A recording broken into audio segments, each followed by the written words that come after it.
My self doctor Shantanu Bhargava. I am director of Bhargava biology classes. Ma'am ने आपको motivational lecture दिया था, मैं उसके बारे में डिस्कस नहीं करूँगा। मैं आपको एकेडमिक के बारे में बताना चाहता हूँ, हमको कैसे पढ़ना है, हमको एनसीईआरटी को रीड कैसे करना है, क्योंकि बहुत बड़ा मैटर है। कुछ लोग बोलते हैं एनसीईआरटी बुक को पढ़ लिए तो हमारा फुल कमांड हो गया। इन चीज़ों को थोड़ा सा हमको समझना पड़ेगा कि हम एनसीईआरटी को कितने हिस्सों में डिवाइड कर सकते हैं। तो पहली बात तो मैं बोलूँगा, फर्स्टली आपको जो उसमें 10% लैटिन और ग्रीक वर्ड्स होते हैं, अगर आप लैटिन वर्ड्स और ग्रीक वर्ड्स को अगर फोकस करते हो, ध्यान देते हो, तो आपको 10% बायोलॉजी ऑलरेडी आ जाएगी। जैसे मैं एग्जांपल देता हूँ, हार्ट को बोलते हैं कार्डिया लैटिन में, तो कार्डियक अरेस्ट आ गया, कार्डियक फेल्योर आ गया, कोरोनरी आ गया, कोरोनरी भी बोलते हैं उसको, कोरोनरी आर्टरी, कोरोनरी वेन, ठीक है। तो अगर मान लो कार्डियक नाम से कभी क्वेश्चन आया और आपको नहीं पता, तो आप इतना तो कम से कम समझ ही सकते हो कि हार्ट से रिलेटेड कोई बात चल रही है। फॉर एग्जांपल, लीवर को बोलते हैं हिपर, तो हिपैटिक आर्टरी, हिपैटिक वेन, हिपैटोमेगैली, ठीक है। ऐसे बहुत सारे एग्जांपल है, ऑस्टियोआर्थराइटिस, हीमोग्लोबिन, तो ये जो लैटिन वर्ड्स होते हैं ना, अगर इनको आप फोकस करते हो तो आपको 10% बायोलॉजी में हेल्प मिल जाएगी बगैर कुछ किए, ठीक है। जैसे पैर मोच गया, स्प्रेन आ गया, उसको आर्थराइटिस मतलब स्वेलिंग, इन्फ्लामेशन, तो बहुत कुछ डिपेंड करता है लैटिन वर्ड्स के ऊपर, ठीक है। तो थोड़ा सा ये आपको ध्यान देना पड़ेगा लैटिन वर्ड्स के ऊपर, तो आपका 10% वर्डन कम हो गया। अब बचता अपने पास 90% वर्डन। इसको हम कैसे डील करेंगे? अब इसका दूसरा पार्ट होता है, वो होता है लॉजिकल प्लस न्यूमेरिकल। ये इसका 20% पार्ट का फॉर्मेशन करेगा। लॉजिकल मतलब क्या होता है? इसमें आपको लॉजिक लगाने पड़ेंगे, इसमें लाइन टू लाइन से क्वेश्चन नहीं आएगा।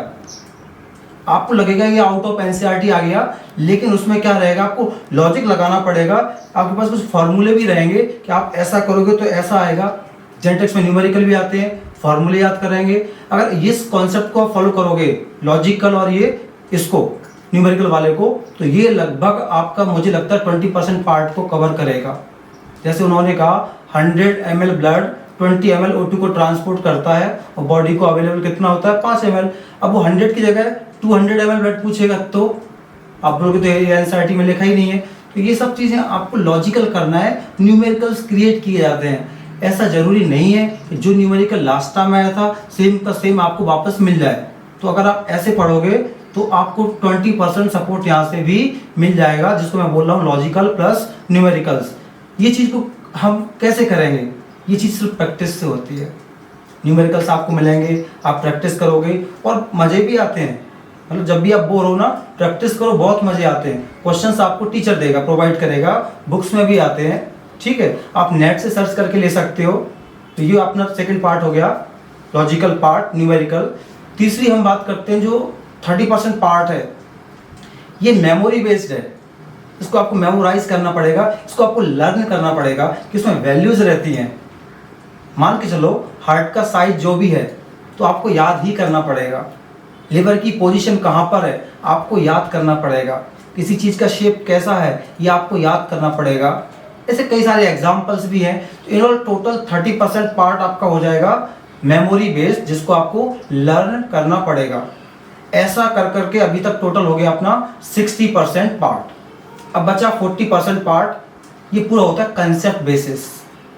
इसमें आपको अंडरस्टैंडिंग चाहिए, टीचर आपको एक्सप्लेन करेगा, आप समझ जाओगे। जैसे ह्यूमन फिजियोलॉजी, प्लांट फिजियोलॉजी, बहुत सारे रिप्रोडक्शन, बहुत सारे टॉपिक हैं जिनका कंसेप्ट है, उसको आप आसानी से समझ सकते हो। अगर टीचर ने आपको एक्सप्लेन कर दिया तो वो आपको आसानी से समझ में आता है। ऐसा पार्ट है आपका 40%। तो इन ऑल टोटल आपका कितना हो गया 100%। ऐसे आपको डिवाइड करना है, ठीक है। अब अगला पॉइंट ये आता है कि एनसीईआरटी को कैसे पढ़ना। तो मैं तो ये बोलूँगा, सबसे पहले आप क्या करो, टीचर जो टीच करता है आपके लिए वो एक डेप्थ में करता है। पहले उसके लेक्चर को समझो, उसका जो एक्सप्लेनेशन है ना उसको समझो। उसके पहले एनसीईआरटी मत पढ़ो आप।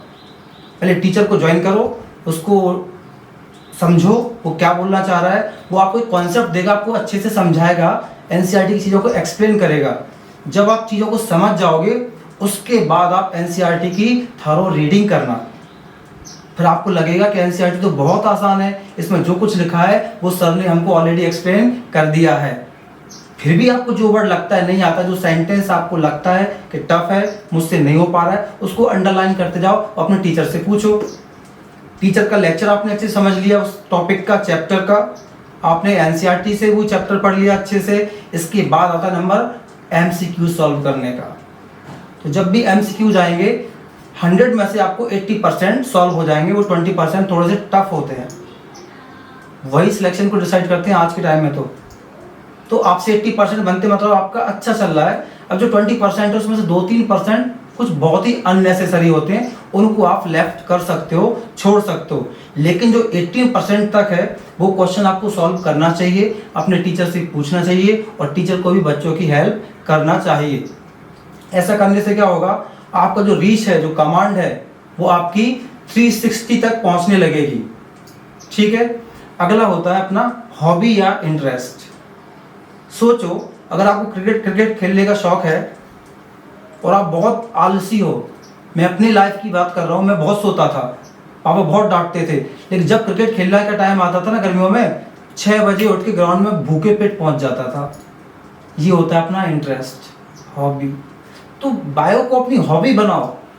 जब आप उसको हॉबी बनाओगे तो आपका इंटरेस्ट ऑटोमेटिक बढ़ने लगेगा। जब इंटरेस्ट बढ़ेगा तो आपका परफॉर्मेंस भी बढ़ेगा, ऑटोमेटिक आपकी मार्क्स बढ़ना स्टार्ट हो जाएंगे। अगर आप बोरियत से पढ़ोगे तो पढ़ने का कोई मतलब ही नहीं, आप पढ़ोगे कल स्किप हो जाएगा, 4 दिन पढ़ा, 1 महीने बाद फिर से स्किप हो गया। लेकिन जब आप विद द इंटरेस्ट पढ़ोगे, उसको हॉबी मान के चलोगे, तो शायद आपको बहुत मजे आएंगे। जब भी आप खाली बैठोगे ना तो आपको लगेगा मुझे बायो पढ़ना है, बायो क्योंकि एग्जाम्पल का चार्ट लगा होगा, मुझे याद करना है, फॉर्मूले बना के ये याद करना है, कौन सा टॉपिक टफ है उसको अपने अलग से लिख के रखा है। ये इंडिकेट करता है कि आपको कितना इंटरेस्ट आ रहा है सब्जेक्ट के अंदर। अब अगला पॉइंट आता है ऑनेस्टी। आप अपनी पढ़ाई के लिए कितने ऑनेस्ट हो। मैंने मान के चलो ऑनलाइन आपको एक टेस्ट पेपर दे दिया, अब घर में कोई देख नहीं रहा है या कोई देख भी रहा है और क्लास का टॉपर आया बायो में 350 का। अब आपको लगा कि मैं अपना नाम ज़्यादा करूं और आपने मुझे बोल दिया सर मेरे 355 आए, जबकि आपके आ रहे थे 100 मार्क्स। ये जो चीज़ है ना, ये बहुत बड़ी चीटिंग आप अपने आप से कर रहे हो। अपने आप से मतलब अपने पेरेंट्स को कर रहे हो, टीचर को कर रहे हो। पेरेंट्स का कुछ नहीं बिगड़ेगा इस चीटिंग से, मेरा भी कुछ नहीं बिगड़ेगा, लेकिन आपका फ्यूचर खराब हो जाएगा। तो ऑनेस्टी बहुत ज़रूरी है। 0 नंबर आता है आने दो, कोई फर्क नहीं पड़ता है। नहीं आता है तो 0 आएगा ना, जब टीचर सिखाएगा तभी तो नंबर आना स्टार्ट होंगे कि नहीं होंगे। 0 से हीरो बनना आसान है, लेकिन आपने अगर ये चीटिंग करना स्टार्ट किया, ऑनेस्टी को मेंटेन नहीं किया, तो डुप्लीकेट हीरो से नीट में 0 बनना पक्का निश्चित होगा आपका। सो प्लीज़ अपने आपके लिए ऑनेस्टी रखें, इससे आपका ही फायदा और टीचर भी आपको जज कर पाएगा कि हमारा स्टूडेंट का लेवल क्या है। उसके बाद आता है अपना कंपटीशन।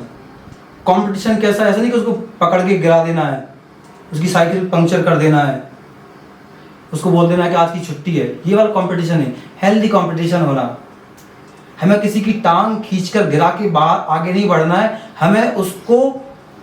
हमको तेज दौड़ के उसको पीछे करना है। ये होता है हेल्दी कंपटीशन। मैं तो बोलता हूँ आप भी दौड़ो, उसको भी धक्का मारो, उसको भी सपोर्ट करो ना, तू भी पढ़। तो हेल्दी कंपटीशन होना ही चाहिए। इससे क्या होता है, आपका परफॉर्मेंस बढ़ेगा। और ये कंपटीशन स्टार्ट होता है आपकी बेंच से। जो बच्चा आपके साथ आपकी बेंच पर बैठा है वहीं से स्टार्ट करो आप। दोस्त है वो बात अलग है, पर पढ़ाई के मामले में वो आपका एक कॉम्पिटिटर है, वहीं से स्टार्ट होता है ये कंपटीशन।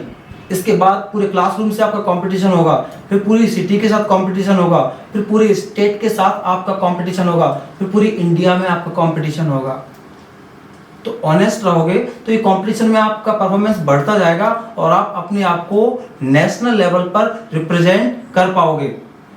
तो ये चीटिंग करते रहना कोई फर्क नहीं पड़ेगा, आपको नीचे गिर जाओगे आप। नेक्स्ट होता है टाइम मैनेजमेंट। टाइम मैनेजमेंट के ऊपर बहुत से लोगों ने बहुत कुछ बोला है, मैं ज़्यादा कुछ नहीं बोलूँगा। आपका IQ कितना है, आप कितने ब्रिलियंट हैं, ये टीचर को नहीं पता, ये आपको खुद पता रहता है कि मैं कितना कर सकता हूँ, मैं कितने पानी में खड़ा हूँ। तो अपने दिमाग के अनुसार आपको जो भी लगता है टाइम दो। आपको लगता है सर 12 घंटे देना चाहिए, 12 घंटे दो। आपको लगता है सर मेरा 10 घंटे में काम होता है, 10 घंटे दो। आपको लगता है 8 में हो जाता है, 8 दो, लेकिन वो काम होना चाहिए। मैं आपको फोर्स नहीं करूंगा कि आप 14 घंटे पढ़ाई करो, 12 घंटे पढ़ाई करो। आप अपने हिसाब से डिसाइड करो, क्योंकि ये आपको पता है आप में कितना नॉलेज है, आप में कितना पोटेंशियल है, आपकी ग्रेस्पिंग पावर कैसी है और आपका लॉजिकल पार्ट कैसा है। तो ये सब बातें आपको नीट में सिलेक्शन के लिए बहुत ज़रूरी होती है। अब आती है एनसीईआरटी बुक की बात, तो उसका टेंशन मत लेना। टीचर्स जो समझाएगा वो एनसीईआरटी को टारगेट करके ही एक्सप्लेन करता है। जो लोग बोलते हैं आउट ऑफ सिलेबस है, आउट ऑफ सिलेबस नहीं है, वो चीज़ें एनसीईआरटी में लिखी होती हैं, बस उसका एक्सप्लेनेशन नहीं होता है। इसीलिए आपने मेरे टीचर के पास ट्यूशन लगाया है। सिर्फ आपको अगर एनसीईआरटी पढ़नी होती तो आप किसी के पास ट्यूशन क्यों जाते? आप घर पर बैठ के भी तो पढ़ सकते थे ना। तो ये टीचर्स की ड्यूटी है, ये मेरी ड्यूटी है कि उसकी जो लाइन्स हैं मैं उसको 50 तरीके से एक्सप्लेन करूं। एक लाइन से कितनी पॉसिबिलिटी है, कितनी संभावना है, कितने क्वेश्चन निकल सकते हैं, उन सब से मैं आपको अवगत कराऊं। तो आई होप आप मेरी बात मानोगे और ऐसा करने से आपको फ़ायदा ज़रूर मिलेगा। Thank you.